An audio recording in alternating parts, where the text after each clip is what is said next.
The No Fate channel, checking in. It is finally 2021.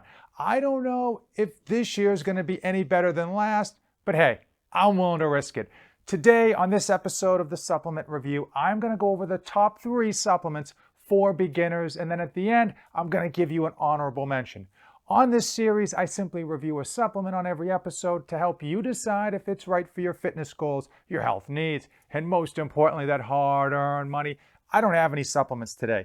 Normally when I do these videos, I've got a supplement that I review, but in hopes of being 100% transparent, in hopes of making sure that I'm not trying to push you towards any specific supplement, I don't have any supplements, I don't have any brands here. I'm just going to be giving you information that I think is going to be beneficial, especially to beginners. I get a lot of questions in my comments regarding what people should or shouldn't be taking, and a lot of it I can tell are from people that are just starting to lift and they're getting pulled in by the supplement marketing industry, and they're getting so much hype thrown at them they don't know which way is up. So listen, if this is your first time to the channel, do me a favor, hit that subscribe button and we are going to dive right in.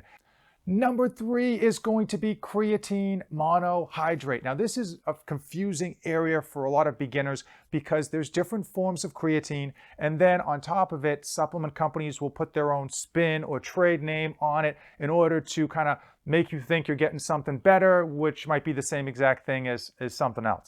The reality is you should be taking creatine monohydrate. How much? 5 grams a day. When should you be taking it? Whenever you want. There's really no upside or downside to taking it at a specific time. I would recommend just trying to keep that time as close to the same every day, just for simplicity's sake. Should you load creatine? They've got some BS out there that you should load creatine. No, you don't need to load creatine, and no, you don't need to take any time off from creatine. Why do I say creatine is the number 3 supplement that you should be taking as a beginner? Number 1, there is tons of research behind it. Tons and tons of clinical studies. It's been in the market with no serious side effects whatsoever for upwards of 30 or 40 years, if not longer. Keep in mind, creatine is something that your body produces. Your body produces about 1 gram of creatine a day, and it is found in your daily food sources, specifically red meats and fish, but just not in large dosages of it. It's been shown to be effective to push more weight, and it's been shown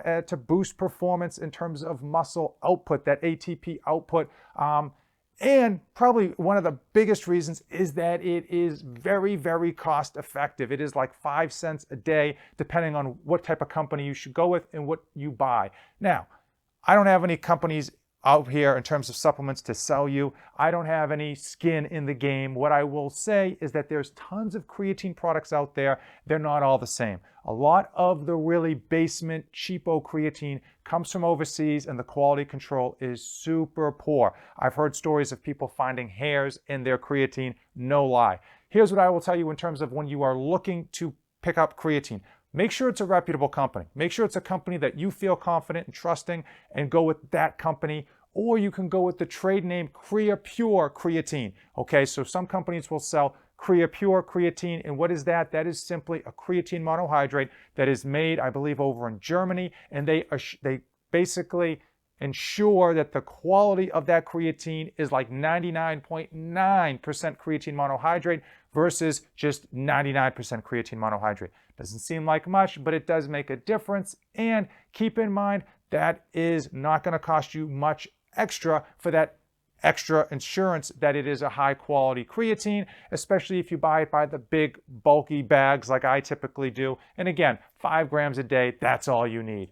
Number 2 is protein, and it is a huge, huge category, so I am going to literally whittle it down to a very small niche type of protein. But first I want to give a disclaimer. If you are a beginner, or if you have been a long time lifter, you should be getting as much, if not all of your protein from whole food sources. Really good quality proteins. We're talking eggs, fish, lean meats. You know what I'm talking about. The reality is, it's not that easy. It's easy to say to get all of your proteins from whole food sources, but when you finish a workout or when it's late at night and you want to just kind of put something down quick, it's really hard to kind of throw together a whole bunch of egg whites or make sure that you've got like lean beef to cook up, okay? That's just the truth of the nature. So now in protein world with regards to the supplement industry, there's so much smoke and mirrors, it is ridiculous. They've got all different types of ways to trick you. They've got all different types of marketing ploys. They've got, you know, super jacked people holding the bottle on their bicep. They got super attractive women putting the bottle between their legs. It's crazy out there. And a lot of times when you read the label is even more hard to follow than ever. They've got all these different ingredients that they're throwing in. You want to be looking for one thing and one thing only, and that is what's called a protein blend. Now, even in that, they've got a lot of smoke and mirrors in that too, because they'll put inferior proteins in that protein blend. You want a whey protein blend that has two specific types of protein: whey protein isolate and casein protein. Why do you want that? Well, number one, whey protein isolate ensures that it has a high quality of whey protein. A lot of the concentrates have inferior quality protein, and they specifically throw that in to bring the cost down for them. If you pick an isolate, you are going to get a fast digesting protein. It's going to digest easy in your stomach, and you are going to get a full amino acid profile, which is big. And secondly, casein protein is a slower digesting protein that's going to give you that long, slow release window of up to 4 hours. And the reality is, the reason I love this type of protein is that there is research behind it to show that it creates the most muscle protein synthesis because of that long digestion window. You get that quick on the front end with the isolate and the slow on the back end with the casein protein. But I happen to think it's a great everyday protein and anytime protein, right? You can take it before your workout if you really want to. It's great for post-workout and even throughout the day if you're looking to just get protein in. Again, you can take it throughout the day and get that long digestion window, which is so key.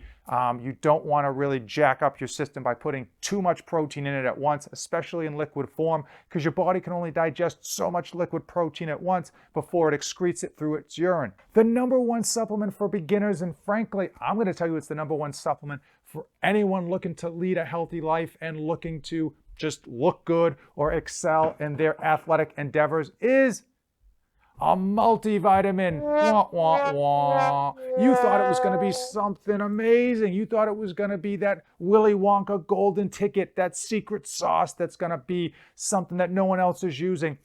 Why is no one talking about a multivitamin? Why? Because no one can sell it. It's not sexy. It doesn't make much money for supplement companies, and most supplement companies don't offer one.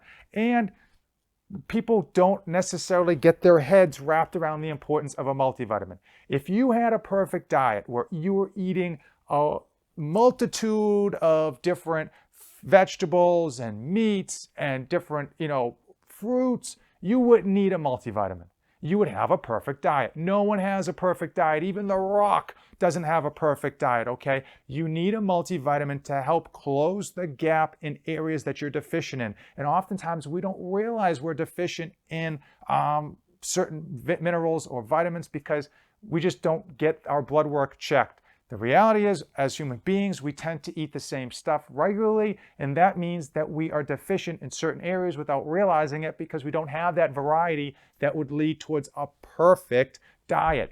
Having this multivitamin is a cheap, effective way to simply cover your bases to make sure that your body is operating at 100%. Now, I personally have a favorite multivitamin. I'm not going to mention it.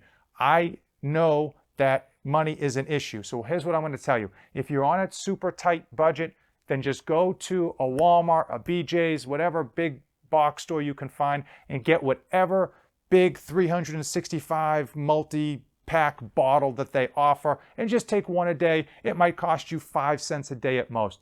However, I do think there is a big improvement with going with the more expensive multivitamins personally, but that's my choice, and I don't want to kind of push you in a certain direction. All I would say is you should at the very least be taking one multivitamin a day just to cover your bases, and it is so important but so overlooked. Now, those are my top 3 supplements for beginners. If you have come this far in the video, give this video a like and comment below what you think the top 3 or even the top 5 supplements should be for beginners. I'm going to give an honorable mention right now because it's another one I think people are often overlook, and that is not pre-workouts. So many people love their pre-workouts, myself included. I'm not a hypocrite. I love my pre-workouts, but they're not on the top 4 list, right? They're just not. You don't need a pre-workout to get a great workout in.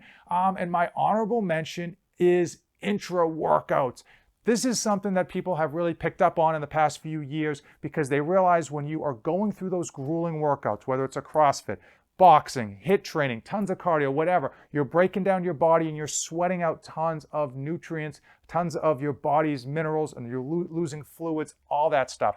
I happen to be a big fan of intra workouts because I think that helps you put back into your system the stuff that you're sweating out. It also helps you recover faster in the sense of how well you feel. Oftentimes you have those really brutal workouts and then a few hours after, your body just kind of hits that wall because you haven't put the nutrients back in as quickly as you could with an intra workout. How do I use an intra workout? I usually mix it before my workout, usually around the halfway point or even like the 1/3 point of my workout. I just start sipping on it, and I usually by the end of my workout still have like half of it to go because I make a nice big bottle of it. And that's when I chug down the rest of it is at the very end of the workout, and that's how I use it. I'm a big fan of intra workouts, and you can certainly find a whole myriad of them on my YouTube channel if you are interested in looking at those type of videos.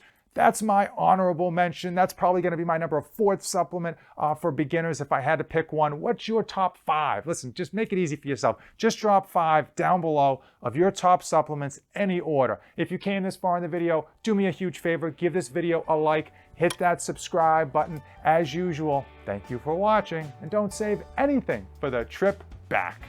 The No Fate 24/7 channel may seem like a potpourri of review videos, but I simply cover my tricks, trips, and tribulations as I help you be great parents to your kids and still accomplish your own personal goals.